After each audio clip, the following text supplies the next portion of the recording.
नमस्कार।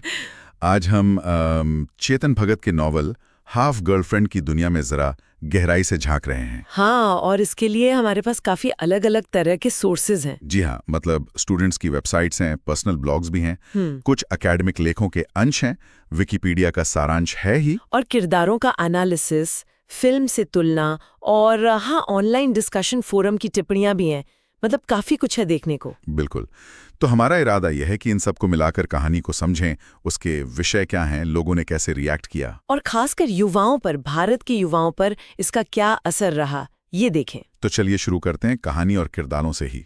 माधव और रिया की ये उलझी हुई दुनिया। हाँ, ठीक है, तो कहानी का थोड़ा ताना बाना बुनते हैं। ये कहानी है माधव झा की, बिहार के डुमरांव गांव से। हाँ, हिंदी बोलने वाला, बास्केटबॉल खेलता है और अंग्रेजी थोड़ी तंग है उसकी। वो पहुंचता है दिल्ली के एक बड़े कॉलेज में, सेंट स्टीफन्स जी, और वहां उसकी मुलाकात होती है रिया सोमानी से, जो बिल्कुल उसकी उलट है। दिल्ली की अमीर फराटेदार अंग्रेजी बोलने वाली। सही। बास्केटबॉल कोर्ट पर मिलते हैं, दोस्ती होती है, लेकिन रिश्ता क्या है, दोस्त या उससे ज्यादा? और यहीं से वो हाफ गर्लफ्रेंड वाला आइडिया आता है ना, जिस पर इतनी बहस हुई। हाँ बिल्कुल।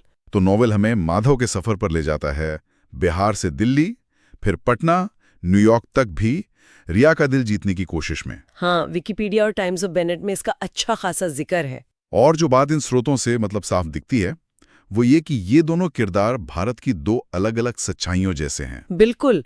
माधव जैसे कई स्रोत बताते हैं, times of Bennett, book brief, वो सीधा साधा लगता है, बास्केटबॉल का जुनून है उसमें। हाँ, और अपनी धुन का पक्का भी। लेकिन कहीं ना कहीं वो अपनी गांव वाली पृष्ठभूमि और अंग्रेजी की वजह से थोड़ा हिचका। हाँ, उसमें एक इनसिक्योरिटी सी दिखती है। हाँ बिल्कुल। वो जैसे ग्रामीण भारत की उम्मीदों का चेहरा है जो बड़े शहर की तरफ देख रहा है। और फिर है रिया सोमानी। हाँ, उसे तो लगभग सभी स्रोत सुंदर, अमीर, स्मार्ट, सोफिस्टिकेटेड बताते हैं। उसका सपना है न्यूयॉर्क जाकर म्यूजिक करना। लेकिन यहाँ एक पेंच है ना? कुछ समीक्षाएं कहती हैं कि उसके किरदार में गहराई कम है। हाँ, times of Bennett, book brief ये कहते हैं कि वो अपनी भावनाओं में उलझी सी है, कमिटमेंट से कतराती है। शायद ये शहरी जिंदगी की उलझनों को दिखाता है, या फिर किरदार ही ठीक से डेवलप नहीं हुआ, पाठक बटे हुए लगते हैं। सही कहा। और ये हाफ गर्लफ्रेंड वाली बात, विकिपीडिया कहता है कि खुद चेतन भगत ने इसे एक अनोखी भारतीय घटना कहा था। मतलब जहां रिश्ते दोस्ती से ज्यादा पर प्यार से कम वाली स्थिति में अटके रहते। ये टाइटल ही अपने आप में एक सवाल है। हाँ, क्या ये आज के रिश्तों की सच्चाई है या बस कमिटमेंट से बचने का एक बहाना? इस पर अलग अलग राय है। हाँ, बुक ब्रीफ में जिक्र है उनका, एक मजबूत, थोड़ी पारंपरिक पर बेटे का साथ देने वाली महिला। और दोस्त शैलेश और बिहारी वो थोड़ा मजाक मस्ती लाते हैं कहानी में। हाँ, कॉमिक रिलीफ के लिए। और एक बात जो ट्रॉपिकल गर्ल रीड्स ब्लॉग ने उठाई थी, वो थोड़ी अजीब लगी कुछ लोगों को। कौन सी? चेतन भगत का खुद कहानी में एक किरदार की तरह आ जाना। ओ अच्छा, हाँ, वो नरेटर की तरह आते हैं ना। हाँ, पर कुछ पाठकों को ये थोड़ा कंफ्यूजिंग लगा। और रिया के एक्स हस्बैंड रोहन का जिक्र भी है। वो कहानी को थोड़ा और कॉम्प्लेक्स बनाता है। तो इन किरदारों से कौन से बड़े मुद्दे या सवाल निकलते हैं? स्रोतों को देखकर क्या लगता है? देखिए, कई परतें हैं। सबसे पहली और सबसे साफ चीज तो है प्यार और आजकल के रिश्ते। ये हाफ गर्लफ्रेंड का कॉन्सेप्ट ही आजकल के रिश्तों की अनिश्चितता को दिखाता है। और जर्नल का सार इसी पर जोर देते हैं कि कहानी क्लास डिफरेंस यानी अमीर गरीब के फर्क के चलते प्यार में आने वाली मुश्किलों को दिखाती है। ये सिर्फ दो लोगों की कहानी नहीं रह जाती फिर। सही कहा, ये सामाजिक हकीकतों के बीच पनपते रिश्ते की कहानी बन जाती है। और ये सामाजिक हकीकतें सिर्फ अमीर गरीब तक ही नहीं है ना? भाषा का मुद्दा भी बहुत बड़ा लगता है। बिल्कुल। दूसरा महत्वपूर्ण विषय जो लगभग हर स्रोत उठाता है, टाइम्स ऑफ बेनेट, IOSR, सार, विकिपीडिया, वो है सामाजिक और सांस्कृतिक बंटवारा। शहरी बनाम ग्रामीण। हाँ, शहरी अंग्रेजी बोलने वाला इंडिया और दूसरी तरफ ग्रामीण हिंदी या दूसरी भाषा बोलने वाला भारत।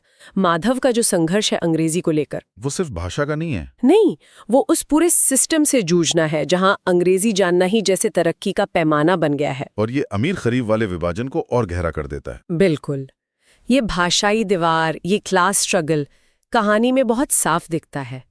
कुछ स्रोत ग्रामीण युवाओं के लिए मौकों की कमी की तरफ भी इशारा करते हैं। यहीं पर बात दिलचस्प हो जाती है। माधव का संघर्ष, रिया की अपनी उलझनें, ये कहीं ना कहीं आकांक्षा और महत्वाकांक्षा से भी जुड़ते हैं। हाँ बिल्कुल। तीसरा अहम विषय यही है, माधव सिर्फ रिया को नहीं पाना चाहता, उसका एक बड़ा सपना है अपने गांव डुमरांव के स्कूल को बेहतर बनाना। हाँ, जिससे उसकी माँ चलाती हैं। जी, ये उसकी अपनी जड़ों से जुड़ने और कुछ कर दिखाने की इच्छा है। और रिया का सपना? संगीत। हाँ, संगीत। हालांकि जैसा हमने पहले कहा, किताब और फिल्म में थोड़ा फर्क है। किताब में वो न्यूयॉर्क में शांति से म्यूजिक बनाना चाहती हैं। अच्छा। फिल्म में उसे स्टारडम का जुनून है। पर दोनों ही हालतों में ये युवाओं की अपनी पहचान बनाने, सपने पूरे करने की इच्छा को दिखाते हैं। Times of Binet, book brief, creative launcher, SARS, ये सब इस पहलू को उठाते हैं। और एक और मुद्दा जो कुछ स्रोतों में दिखा, वो है भारत की शिक्षा प्रणाली पर एक तरह की टिप्पणी। हाँ, ये चौथा बिंदु कह सकते हैं। उपन्यास खासकर सेंट स्टीफेंस जैसे कॉलेज के माहौल के जरिए भारत के एजुकेशन सिस्टम की कुछ कमियों पर भी उंगली उठाता है। जैसे अंग्रेजी का बहुत ज्यादा महत्व या शायद रट्टा मारने वाली पढ़ाई। टाइम्स ऑफ बेनेट्स और क्रिएटिव लॉन्चर के सार में इसका जिक्र मिलता है। बहुत गहराई से नहीं, पर एक इशारा है। तो ये सारे मुद्दे, प्यार की उलझनें, समाज का बंटवारा, भाषा की दीवार, युवाओं के सपने, शिक्षा की कमियां, ये सब मिलकर एक ऐसी तस्वीर बनाते हैं जिससे शायद बहुत से युवा पाठक खुद को जोड़ पाते हैं। हाँ, और क्रिएटिव लॉन्चर सार और टाइम्स ऑफ बेनेट की समीक्षाएं कहती हैं कि भगत की सरल सीधी भाषा इस जुड़ाव को और आसान बनाती है। मतलब भारी भरकम साहित्यिक भाषा नहीं, बल्कि आम बोलचाल वाली अंग्रेजी। बिल्कुल, जिससे वो पाठक भी किताब उठा लेते हैं जो शायद पहले अंग्रेजी नॉवेल पढ़ने से कतराते थे। और शायद यही उनकी सफलता का एक बड़ा राज है। और शायद आलोचना का एक बिंदु भी। हाँ, क्योंकि उनकी भाषा की सरलता जहां एक बड़े वर्ग तक पहुंच बनाती है, वहीं साहित्यिक आलोचक इसे कई बार सतहीपन मानते हैं। बिल्कुल। हाँ, ये एक जरूरी सवाल है। चलिए अब जरा लोगों की प्रतिक्रियाओं और आलोचनाओं पर भी नजर डालते हैं, क्योंकि सोर्सेस को देखें तो तस्वीर काफी मिली-जुली सी है। एक तरफ टाइम्स ऑफ बेनेट जैसी समीक्षाएं कहती हैं कि किताब मनोरंजक है, फटाफट पढ़ लेते हैं और हल्के-फुल्के ढंग से ही सही, पर कुछ जरूरी मुद्दों को छूती है। मतलब पढ़ने में मजा आता है, टाइम पास के लिए अच्छी है। हाँ, कुछ ऐसा। लेकिन दूसरी तरफ आलोचनाएं भी जोरदार हैं। ट्रॉपिकल गर्ल रीड्स जैसा एक पर्सनल ब्लॉग है, वो इसे काफी घिसी-पिटी बॉलीवुड मसाला टाइप कहानी बताता है। अच्छा, मतलब प्रिडिक्टेबल। हाँ, कि अंत पता है क्या होगा। किरदारों पर भी सवाल हैं। टाइम्स ऑफ बेनेट ने रिया के किरदार को कमजोर कहा था। तो ट्रॉपिकल गर्ल रीड्स ने तो यहां तक लिखा कि उन्हें कोई किरदार पसंद ही नहीं आया, खासकर माधव। माधव क्यों नहीं? मुझे वो कई बार जुनूनी या स्टॉकर जैसा लगा। ये गंभीर बात है जो कुछ पाठक महसूस करते हैं। बिल्कुल, ये तो गंभीर आरोप है। और आलोचनाएं सिर्फ कहानी या किरदारों तक नहीं है, वे और गहरी जाती हैं। जैसे पहला बड़ा आरोप, जैसा क्रिएटिव लॉन्चर सार में भी है, वो है अति सरलीकरण का, ओवर सिंप्लीफिकेशन। अच्छा। आलोचकों का कहना है कि भगत सामाजिक रूप से जटिल मुद्दे उठाते तो हैं, जैसे क्लास डिफरेंस या भाषावाद, पर उन्हें बहुत ज्यादा सरल बना देते हैं। उनकी गहराई, उनकी पेचीदगी कम कर देते हैं। यानी कि गंभीर मुद्दों की चटनी बनाकर परोस दिया। कुछ आलोचक शायद ऐसा ही सोचते हैं। दूसरा सवाल उठता है साहित्यिक योग्यता पर, लिटरेरी मेरिट पर। टाइम्स ऑफ बेनेट की समीक्षा साफ कहती है कि अगर आप हाई लिटरेचर ढूंढ रहे हैं तो ये किताब शायद आपके लिए नहीं है। और ऑनलाइन चर्चाओं में तो भाषा और भी तीखी हो जाती है, जैसा आपने बताया था। हाँ, रेडिट जैसे प्लेटफॉर्म्स पर कुछ यूजर्स ने तो इसकी तुलना टॉयलेट पेपर से कर दी। अरे बाप रे। या भगत को लेखकों का रोहित शेट्टी कह दिया। लेखकों का रोहित शेट्टी ये तो काफी तीखी टिप्पणी है। हाँ, मतलब मनोरंजन पर जोर, गहराई पर कम। ये दिखाता है कि साहित्यिक हलकों में उनके काम को लेकर कितना संदेह है। और तीसरी आलोचना कथानक और संवादों को लेकर भी है। रेडिट पर एक रिव्यू में डायलॉग्स को भयानक या क्रिंजी कहा गया। क्रिंजी आजकल का शब्द है। हाँ, और कहानी के प्लॉट को कई जगह दोहराव वाला यानी रेपिटेटिव बताया गया। ये भी कहा गया कि कहानी के कुछ हिस्से यकीन करने लायक नहीं लगते। इतनी सब आलोचनाओं के बाद सवाल वही उठता है कि फिर इतनी पॉपुलर क्यों? बेस्ट सेलर कैसे बन जाती हैं किताबें, फिल्में बन जाती हैं? यही तो विरोधाभास है, और इसे भी हमारे स्रोत मानते हैं। क्रिएटिव लॉन्चर सार और रेडिट की कुछ अच्छी टिप्पणियां भी हैं जो मानती हैं कि आलोचनाओं के बावजूद चेतन भगत का प्रभाव बहुत बड़ा है। किस तरह का प्रभाव? उन्होंने भारत में खासकर टियर 2, टियर 3 शहरों के युवाओं के बीच अंग्रेजी नॉवेल पढ़ना फैशनेबल बनाया। हाँ, ये बात तो है। उन्होंने एक ऐसे बड़े पाठक वर्ग को किताबों से जोड़ा जो शायद पहले नहीं पढ़ता था या सिर्फ कोर्स की किताबें पढ़ता था। तो क्या ये कह सकते हैं कि उनकी किताबें भले ही लिटरेरी ना हों पर वो सामाजिक मुद्दों पर बातचीत शुरू करती हैं? हाँ बिल्कुल, भले ही सतही तौर कर करें पर बातचीत जरूर होती है। लोग उन विषयों पर बात करने लगते हैं जिन पर शायद पहले नहीं करते थे। ये एक दिलचस्प बैलेंस है, साहित्यिक गुणवत्ता बनाम सामाजिक प्रभाव और पॉपुलैरिटी। और इसी पॉपुलैरिटी का नतीजा था कि इस पर फिल्म भी बनी। जी हाँ। 2017 में बॉलीवुड फिल्म आई हाफ गर्लफ्रेंड। अर्जुन कपूर बने माधव, श्रद्धा कपूर बनी रिया। डायरेक्टर थे मोहित सूरी। और विकिपीडिया क्रिएटिव लॉन्चर सार बताते हैं कि ये पहली फिल्म थी जिसे चेतन भगत ने खुद प्रोड्यूस भी किया था। हाँ, ये भी एक बात है। और जब किताब पर फिल्म बनती है तो जाहिर है तुलना होती है। बिल्कुल। क्या अंतर बताए गए हैं सोर्सेज में? mouthshot.com पर एक यूजर रिव्यू है। उसके मुताबिक समीक्षक को लगा कि श्रद्धा कपूर शायद रिया सोमानी के किरदार की वो जो बोल्डनेस या उसके अंदर की जो कश्मकश है उसे पूरी तरह पर्दे पर नहीं ला पाई या फिट नहीं लगी। हाँ। कुछ ऐसा है कि शायद वो किरदार के लिए सही चुनाव नहीं थी। अच्छा, और कहानी में भी कुछ बदलाव थे? हाँ, कुछ छोटे बड़े बदलाव।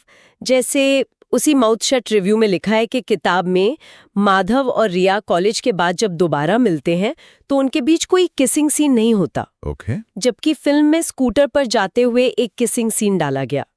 ये छोटी बात लग सकती है पर कई बार ऐसे बदलाव कहानी के फील को बदल देते हैं। एक और बड़ा बदलाव जिसका जिक्र उसी रिव्यू में है वो रिया के सपने को लेकर था। ओ हाँ, संगीत वाला सपना। हाँ, किताब में रिया का सपना है न्यूयॉर्क जाकर एक छोटे कैफे में शांति से जैज म्यूजिक बजाना। उसे शोहरत नहीं चाहिए। अच्छा, शांत सा सपना। हाँ, लेकिन फिल्म में इसे बदलकर एक बड़ी गायिका बनने और स्टारडम पाने का जुनून बना दिया गया। यानी किरदार का मोटिवेशन ही बदल दिया। कुछ हद तक हाँ। और इसी समीक्षक का मतलब माउथशट रिव्यू वाले का मानना था कि कुल मिलाकर फिल्म नॉवेल की रूह, उसकी भावनाओं को पकड़ने में फेल रही। अरे, उन्होंने तो इसे समय की बर्बादी तक कह दिया। अब जाहिर है ये एक व्यक्ति की राय है पर ये दिखाता है कि किताब के फैंस को फिल्म से कुछ निराशा भी हुई। समझ आता है। तो हमने कहानी की परतें खोली, किरदारों को समझा, प्यार, समाज, भाषा, सपनों जैसे विषयों पर बात की, मिलीजुली प्रतिक्रियाओं और तीखी आलोचनाओं पर भी गौर किया, और आखिर में फिल्म रूपांतरण के कुछ पहलू भी देखें। इन सब जानकारियों को एक साथ रखकर देखें तो क्या निचोड़ निकलता है? देखिए, ये सारी जानकारी उन लोगों के लिए वाकई काम की हो सकती है जो सिर्फ कहानी नहीं बल्कि उसके पीछे का जो सोशल कल्चरल कॉन्टेक्स्ट है उसे समझना चाहते हैं। चेतन भगत का काम, जैसा क्रिएटिव लॉन्चर सार भी कहता है, आपको पसंद आए या ना आए, लेकिन वो आज के भारत, खासकर शहरी और छोटे शहरों के युवा मानस, उनकी भाषा, उनके रिश्ते, उनकी उम्मीदें और समाज में आसानी से मिलने वाले सरल भाषा वाले साहित्य की क्या भूमिका है, इस पर एक जरूरी बहस छेड़ता है। उनकी किताबें एक आईने की तरह हैं जिसमें समाज का एक हिस्सा अपना अक्स देखता है, भले ही वो अक्स थोड़ा धुंधला या सरल क्यों ना हो। बिल्कुल, और ये हमें सोचने पर मजबूर करता है। हाँ, अंत में एक सवाल सबके मन में छोड़ जाते हैं, जिस पर शायद हमारे स्रोत भी हमें सोचने को मजबूर करते हैं। क्या किसी कहानी की पहुंच और उसकी लोकप्रियता, मतलब समाज में बातचीत शुरू करने की उसकी ताकत, कभी-कभी उसकी बारीक साहित्यिक गुणवत्ता से ज्यादा मायने रख सकती है? ये तो बड़ा सवाल है। हाँ, इस सवाल का कोई आसान जवाब नहीं है, पर सोचने के लिए बहुत